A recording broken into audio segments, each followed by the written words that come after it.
Bienvenue sur les mots de la GRH, les problèmes RH. Les mots de la GRH, les problèmes RH. Qu'est-ce qu'un problème RH? Qu'est-ce qu'un vrai problème RH? Cette question est extrêmement pertinente et extrêmement peu travaillée en gestion des ressources humaines, c'est-à-dire qu'on a tendance à considérer que soit tout est un problème, soit rien n'est un problème, mais qu'est-ce qu'un vrai problème? La question est délicate à se poser. Alors un vrai problème, ou un problème de manière générique, est une difficulté souvent complexe, la notion de complexité est ici extrêmement intéressante, inhérente aux individus, aux processus, aux missions, aux tâches RH à laquelle une organisation doit faire face et qui impacte sa performance. Qui impacte sa performance, c'est le cœur même de la notion de problème en RH. À partir du moment où la performance décroît, où la performance a un souci à se faire, ça veut dire que vous avez un problème RH. À vous maintenant d'aller chercher où est le problème. Alors, pour essayer de trouver où est le problème, il est important d'avoir des approches multiniveaux. Quelquefois, il est important d'anticiper. Il est important d'avoir une approche globale. Il est extrêmement important d'avoir une bonne méthodologie.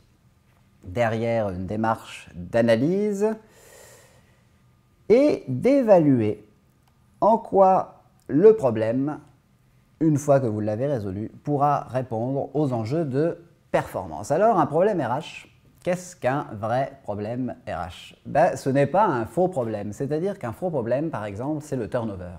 Le turnover, dit comme ça, c'est pas un problème. En revanche, que 15% de mes effectifs qui sont identifiés comme des talents ou qui sont identifiés comme des hauts potentiels ou qui sont identifiés comme des ressources clés quittent chaque année mon organisation, là, c'est un problème RH parce que vous avez un impact direct sur la performance. Le turnover, vous avez un impact indirect sur la performance. Si vous avez un fort taux de turnover, vous allez prendre des intérimaires, vous allez prendre des contrats flexibles, ça va augmenter quelquefois vos coûts, mais votre performance pourra quand même toujours continuer à être importante. Ça, c'est la différence entre un faux et un vrai problème, la notion de performance. Deuxièmement, la différence entre un faux et un vrai problème, c'est qu'un vrai problème, vous devez avoir plusieurs indices qui font que votre problème est réellement quelque chose qui est solidement ancré dans votre organisation, qui à la fois touche vos individus, touche votre management et que votre management seul a des difficultés à résoudre. Alors, une fois qu'on a identifié le problème, c'est intéressant d'essayer de mettre en œuvre des démarches. Alors, souvent, on met en place ce que l'on appelle des démarches scotch. Alors, vous connaissez le principe du scotch. Le scotch, ça s'enlève quand même très facilement. Et quand ça s'enlève, si on pense à du scotch sur la peau, généralement, ça fait mal. Alors, il vaut mieux éviter une démarche scotch et plus préférer des démarches globales. Une démarche globale, c'est une démarche qui va appréhender la totalité des variables et des facteurs de contingence sur du multiniveau, sur du multi-acteur, pour essayer de vérifier qu'on a un réel problème au sein d'une organisation et que ce problème touche une multitude d'individus au sein de cette même organisation. Le problème, deuxièmement, n'est pas contexte. Un problème n'est pas du contexte n'est pas un problème. Les facteurs de contingence, variables contextuelles soumises aux aléas du hasard, sont des variables et des facteurs que l'on ne maîtrise pas totalement à appréhender. Le problème est quelque chose qui vient au cœur d'une organisation, qui touche ou qui est renforcé par un facteur de contingence ou plusieurs, mais qui est à dissocier de votre problème. Si on reprend l'exemple du turnover, le turnover en 2016 pour la population des seniors ou la population des juniors. Le contexte ici, c'est entre guillemets la population 2, la population 2. On n'a pas ici un réel problème. On ne sait pas réellement de quoi on parle. D'où la nécessité d'aller chercher des indices. Des indices qui vous permettent derrière d'intervenir. Alors pourquoi on intervient? Pour résoudre les problèmes. Une fois que le problème a été traité, que les causes ont été trouvées et qu'une démarche a été mise en place, eh bien on est en capacité derrière d'identifier les causes, d'anticiper ses causes et donc de freiner, si le problème est récurrent et qu'on n'a pas les moyens réels de le résoudre totalement, de freiner les conséquences de ce problème qui toucheront à la performance dans un objectif de rester sous contrôle ou de conserver le contrôle de l'organisation. Alors qui intervient généralement pour un problème RH? La ligne RH plus le management, la ligne managériale, plus les individus qui sont au cœur du problème ou qui sont associés au problème ou qui ont peut-être des idées pour tenter de résoudre ce problème. Quelquefois, on fait également appel à des externes ou les secours, les pompiers de la RH, donc du consultant, ou voire quelquefois, quand tout va mal, quand vous avez des situations de gestion problématiques extrêmes, on est obligé de recourir quelquefois au pouvoir public quand on pense aux problématiques où des personnes, où la vie de personnes est en danger. Maintenant, illustrons cette notion de problème RH avec notre dessinatrice.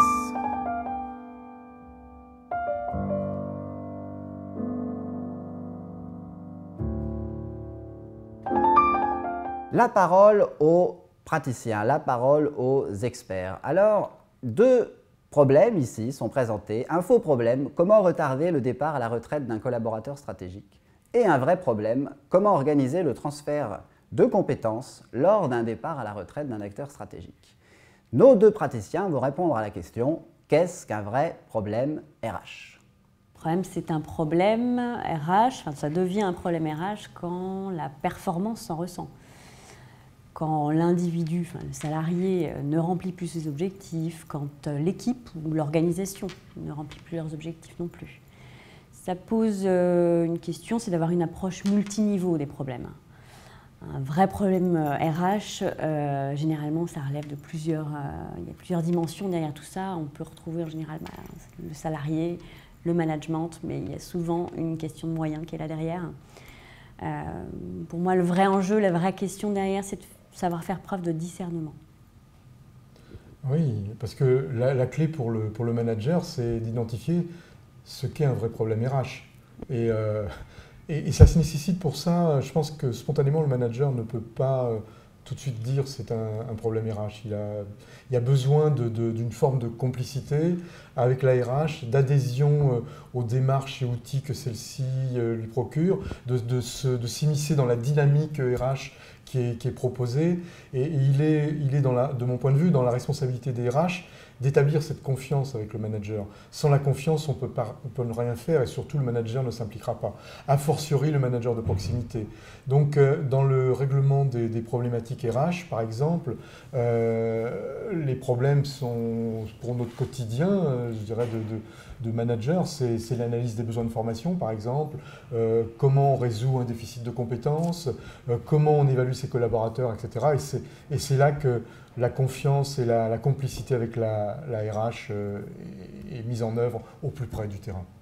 En synthèse, les enjeux du DRH d'un problème RH sont de trouver le vrai du faux, de dissocier le vrai du faux, de dissocier le problème du contexte et surtout d'agir, de réagir sans se précipiter. Bien évidemment, vous avez des situations d'urgence qui nécessitent des réactions d'urgence d'ordre managérial, mais vous avez des problèmes de fond. Ces problèmes de fond doivent être traités avec un très très fort diagnostic pour, à l'issue du problème, avoir des démarches préventives, des démarches d'anticipation et non pas des démarches trop curatives. Pour le manager, c'est d'accompagner la démarche de résolution de problème, c'est d'identifier les causes et d'être un relais auprès du RH pour continuer à identifier ces causes. Et quelquefois, quand le problème vient du manager, eh bien d'accepter de se remettre en cause. Quelques mots-clés. Faux et vrai problème, nous en avons bien parlé. La notion de démarche pour essayer d'identifier ce qu'est un vrai problème et de traiter ce vrai problème. La notion de diagnostic méthodologique et de levier d'action, de mise en place d'un plan d'action pour mettre en œuvre la résolution de ce problème. Alors attention, quelques points de vigilance. Nécessité d'avoir toujours le recul nécessaire quand on résout un problème et de ne pas appuyer là où ça fait mal, mais de tenter de comprendre quelle est l'origine du problème. Attention également à prioriser dans la multitude des problèmes RH que l'on retrouve dans une organisation, ceux qui sont le plus importants, associés à leur impact sur la performance et faire extrêmement attention que tous les problèmes RH sont associés à l'humain et donc il y a un très fort risque que cet humain au sein d'une organisation, cet individu, puisse avoir des conséquences quelquefois dramatiques sur sa vie organisationnelle. Merci.